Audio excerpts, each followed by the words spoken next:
Good day and welcome back to another DBZ Dokkan Battle video. In this video we're going to be taking a look at the Para Brothers Extreme Z area, an update of the special edition Extreme Z area, which features all the little kind of April Fools slash, units, Halloween units as well.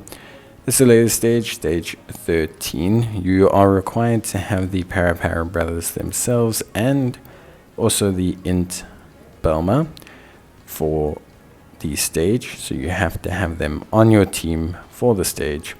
So before we get into obviously the event, it's important to note that you need a lot of different April Fools units. You don't need all of them, but they're the only ones that can really do these events: April Fools, Halloween, all these special units. Now, one thing I'll say is that obviously all the events are currently up, and a lot of these units are not hard to farm. Obviously, Belma you can get from Belma's Wild Chase event. Very simple, it's a one-stager, very straightforward. And then the Para Brothers event can be found near the bottom of the story section, and you can farm them from two stages. So the card from one stage and the Awakening Medals from the other. Now, I would suggest as well farming Oolong and Launch, just because they have a great leader skill and they'll help you a ton. But you should be farming enough of these units to do all the stages. So you should be farming Oolong and Launch, you should be farming Para Brothers, Belma, Grandpa Gohan and Pan, etc. Like, you should be having a full list. Goku from the Brief Rejuvenation event, all very good. Now, in terms of the actual event itself, it's very straightforward. There's one stage, two difficulties. The first difficulty drops silver and bronze medals. The second stage drops gold and rainbow medals.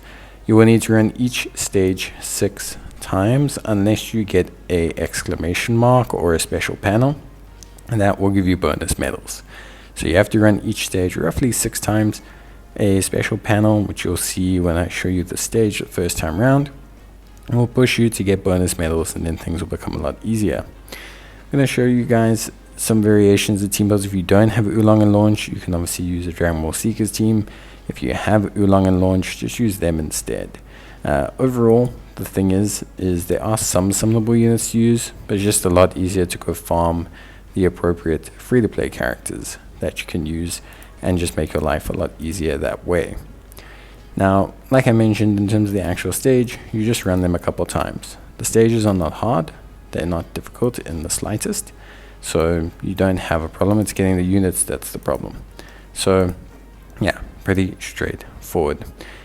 Obviously, let's roll into the stage. You can see here a little special panel, question mark. If I step on it, which I will automatically go to a second little stage where I'll grab extra medals and come back. This is a chance spawn that's not guaranteed. If you do get it, it will just shorten the load of the amount of times you need to go through the stage.